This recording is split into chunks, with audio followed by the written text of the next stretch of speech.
शुभविवाह या मालिकेच्या आजच्या एपिसोडमध्ये आपण पाहू की भूमी आकाशला विचारते, तू माझ्यापासून काही लपवतोस का? आपल्या मैत्रीचा चौथा नियम तुला माहिती आहे ना? तर आकाश म्हणतो, मी तुझ्यापासून काहीच लपवत नाहीये. भूमी चिडून म्हणते, ठीक आहे, तुला मला सांगायचं नाहीये ना? तू मैत्रीचा चौथा नियम विसरलास, पण मी नाही विसरले. मला तुला काहीतरी महत्त्वाचं दाखवायचंय. असं म्हणून ती आकाशला तांडेलचा फोटो दाखवू लागते. पण आकाश म्हणतो, आम्हाला अपॉइंटमेंटला लेट होईल, डॉक्टर निघून जातील, मला जावं लागेल. भूमी त्याला थांबवण्याचा प्रयत्न करते, पण आकाश तिचं काहीही ऐकून घेत नाही आणि तेथून निघून जातो. त्यामुळे भूमीला खूप राग येतो. आकाश असं का वागतोय हेच तिला कळत नाही. इकडे रागिनी आणि अभिजित हे दोघे खूप टेन्शनमध्ये असतात. भूमीने त्या तांडेला पकडलं असतं तर काय घडलं असतं याचाच विचार ते करत असतात. तेव्हा अभिजित सांगतो, म्हणून तर मी हा प्लॅन बनवलाय. तेवढ्यात तांडेल तेथे येतो आणि विचारतो, कोण होती ती मुलगी? रागिनी सांगते, ज्या मुलीला तू मारण्याचा प्रयत्न केला तीच मुलगी होती ती. तांडेल खूप घाबरतो आणि म्हणतो, जर तिने मला पकडलं असतं, ती पोलिसात गेली तर काय करायचं? तिला आत्ताच्या आत्ता उचला.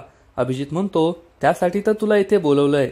तेवढ्यात 2-4 माणसं तेथे येतात आणि ते चक्क तांडेलला पकडतात, त्याला बेशुद्ध करतात आणि घेऊन जातात. तांडेलला मारण्याचा अभिजित आणि रागिनीने प्लॅन बनवलेला असतो. संध्याकाळ होते.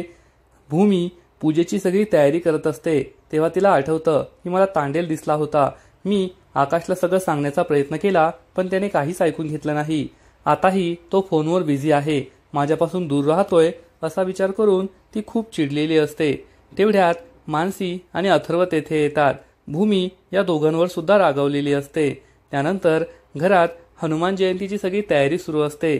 कोणाला काही सांगायचं नाही, नाहीतर सगळे टेन्शनमध्ये येतील असा विचार भूमी करते. आकाश भूमीजवळ येतो आणि काही मदत करू का विचारतो, पण भूमी रागावून म्हणते, तू मला काही सांगत नाही ना? आता मीही तुला काही मदत करू देणार नाही. मी एम्प्लॉय आहे, मी माझी कामं करेल. असं म्हणून भूमी तेथून निघून जाते. मानसी तेथे येते. आकाश सांगतो, ती माझ्यावर चिडलीये, तू तिला ती साडी दिलीस का? मानसी सांगते, हो दिलीये, पण तुम्ही साडी दिली म्हणून कदाचित ती नेसणार नाही. आकाश त्याचा पुढचा प्लॅन बनवतो. इकडे पौर्णिमा ही रडण्याचं नाटक करू लागते. अभिजित तेथे येतो आणि विचारतो, काय झालं? तर पौर्णिमा त्याला झालेला सगळा प्रकार सांगते की मानसीने तिच्या थोबाडीत मारली आणि सांगितलं की तू आणि तुझा नवरा कारस्थानी आहेत, माझा नवरा खूप चांगला आहे, आम्ही दोघे आकाश आणि भूमीच्या गुडबुक्समध्ये आहोत. तेव्हा पौर्णिमा ही अभिजितला भडकून देते. अथर्व त्या आकाशच्या गुडबुक्समध्ये आहे, उद्या तो सगळी महत्त्वाची पदं घेईल आणि तुमच्या डोक्यावर मिरे वाटेल. अभिजित खूप चिडतो आणि अथर्वचा बंदोबस्त करायचा ठरवतो. इकडे भूमी ही आईला सांगत असते की आकाश माझ्याशी कसं वागतोय, माझं काहीच ऐकून घेत नाहीये. तेवढ्यात आकाश तेथे येतो आणि भूमीला म्हणतो, मानसीने तुला ती निळ्या रंगाची साडी दिली ना, ती नको नेसू, ही नेस, मला निळा रंग आवडतच नाही. भूमी आकाशवर चिडून म्हणते, तुझी आवड निवड जपायला तू काय माझा नवरा आहेस का? आकाश म्हणतो, तसं नाही, पण तुला फरक पडतो ना.